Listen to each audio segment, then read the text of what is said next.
अगं नेहमीच कसं असतं, नुसतंच गोड-गोड नाही, पण त्याच्यात थोडंसं काहीतरी कडू पडलं, तर फारच छान. आणि अतिशावर मी काम केलेलं आहे. प्रत्येक वेळेला आता अप्रूप उलट ते जे काय करतात त्याचं अप्रूप वाटतं आता मला. मी जे काय करते त्याचं काही अप्रूप नसतं कोणाला, आता मी दाखवतही नाही त्याला. कारण हे आता नेहमीचंच आहे आणि माझ्या पुरतं करते.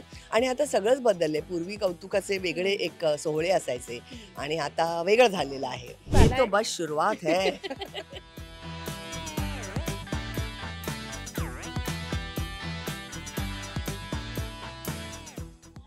येड लागलं प्रेमाचं ही मालिका भेटीला येणार आहे आणि देवयानी नंतर पुन्हा एकदा स्क्रीनवर दिसणार आहेत त्या नीना कुलकर्णी आणि त्या आहेत माझ्यासोबत. कशा आहात तुम्ही? मस्त मस्त.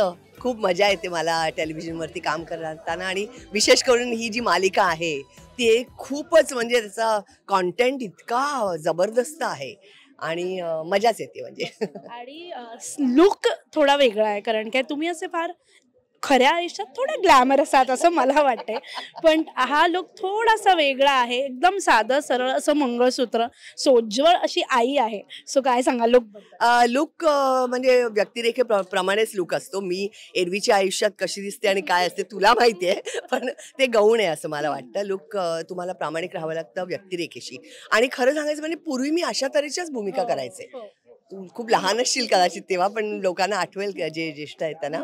त्याच्यामुळे आणि व्यक्तिरेखाच इतकी सुंदर आहे की त्याच्यामध्ये सोज्वळ काय आणि हे काय, पण मी लुक प्रमाणेच जाते त्यांना जी अपेक्षित असते ते. पण फार गोड गोड माझा रोल आहे याच्यामधला आणि खूप सुंदर आहे. आणि पंढरपूरचं ग्रामीण वातावरणात आहे जे मी आतापर्यंत केलेलं नाहीये. त्याच्यामुळे त्याचा तो हेल काढणं ते थोडंसं हां, तर ते फारच आवडते मला. आणि विठू माऊलीच्या चरणी जाऊन आम्ही प्रोमोज आणि काही सीन्स पण केले आम्ही. बैलगाड्या शर्यत वगैरे होते त्याच्यात. त्याच्यामुळे फारच मजा येते मला. सो लेकी सोबतचं ट्युनिंग आम्हाला त्या प्रोमो मधून दिसतंय. ते प्रेम असेल, ती माया असेल, घरी सुद्धा तुमचं ते ट्युनिंग अनेकदा दिसतं सोबत. सो तिकडचं काही इथे येतंय का, किंवा ते जे एक कनेक्शन आहे ते इथे ऑफ स्क्रीन ऑन स्क्रीन ते काही जुळून आलं? नाही मी वर्षानुवर्ष कामं करते आणि मुलं मुलं नसतानाही मुलं असलेल्या आईची कामं मी केलेली आहेत. त्याच्यामुळे खरं सांगायचं म्हणजे असं नाही आहेत माझ्या ह्याच्यामध्ये. कारण एकात एक मी मिसळतच नाही. थोडंसं स्विच ऑन स्विच ऑफ आहे. पण हेही खरं आहे की तुमच्या खऱ्या आयुष्यातले अनुभव तुमच्या चेहऱ्यावर कुठेतरी तुमच्या मॅच्युरिटीमध्ये अभिनेत्री म्हणून जी मॅच्युरिटी तुम्हाला मिळते ते आपोआप झळकतातच म्हणजे. आणि त्याच्यात एक वॉर्मथ येते जास्त, एक ओलावा असतो, एक आई पण दिसतं चेहऱ्यावरती. तुम्ही भाग्यवान आहे त्या बाबतीत. मला मुलं आहेत आणि मी आता हे आज दाखवू शकते. पण लेकीचं रिॲक्शन काय होतं, लेकाचं रिॲक्शन काय होतं? नाही, आता मोठी झाली माझी मुलं, आता अडल्ट्स आहेत. म्हणजे खऱ्या आयुष्यातलं विचारतेस ना?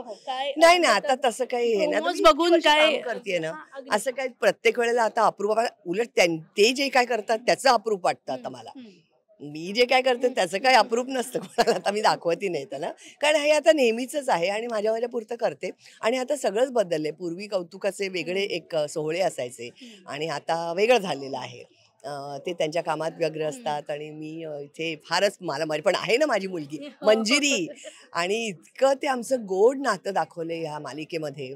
आणि मी म्हणजे तिच्या पाठीशी उभी आहे आणि सतत ते एक, आणि तिचं सुद्धा अत्यंत प्रेम आहे आईवडिलांवरती आणि तिला फार जबाबदारी वाटते आईवडिलांची.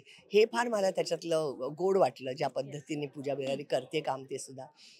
आणि पुढे जाऊन तुम्ही बघालच की आमची कसं कसं उलगडत जातं ते नातं.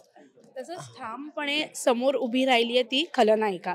अतिशा नाईक आहेत समोर आणि तुमचा एक सीन आम्ही अगदी हलका पाहिला, पण त्यात तुमची जी अभिनयाची जुगलबंदी होती ती पाहायला खूप आवडली. पुढे खूप मज्जा येणार आहे, तर तुम्हाला किती ती मज्जा येते? फारच मजा येते. अगं नेहमीच कसं असतं, नुसतंच गोड-गोड नाही, पण त्याच्यात थोडंसं काहीतरी कडू पडलं, तर फारच छान. आणि अतिशावर मी काम केलेलं आहे आणि तिला पाहत आलेली आहेत तिची कामं. आणि अतिशय प्रभावी अभिनेत्री आहे ती. आणि मला विशेष या मालिकेतलं एक आवडलं की त्या तोडीस तोड उभ्या राहतात. म्हणजे ही एरवी जरी मृदू असेल आणि घर सांभाळत असेल आणि तशी असेल, पण ती हजर जबाब तर आहेच आणि जबाबाला जबाब देते. असं काही हे नाही की बरं बाबा म्हणजे ताटाखालचं मांजर राहून, तर ती अजिबातच नाही. तर ही स्ट्रॉंग कॅरेक्टर आहे जी माझी आहे उमा सरदेशमुख, माझं नाव उमा आहे ह्याच्यामध्ये. सो जाता जाता अनेक आपल्या मैत्रिणी आहेत, अनेक स्त्रिया तिथे पाहतायत तुम्हाला.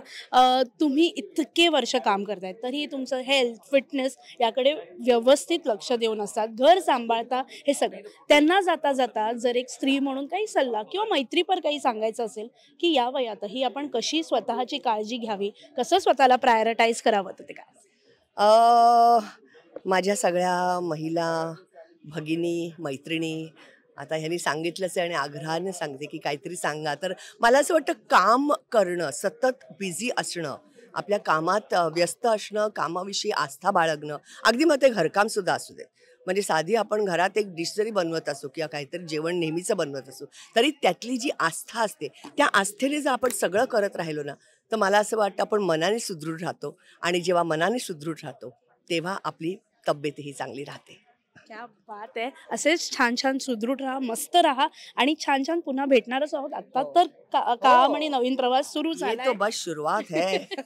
Yes, all the very best. पुन्हा भेटू. Thank you so much. थँक्यू.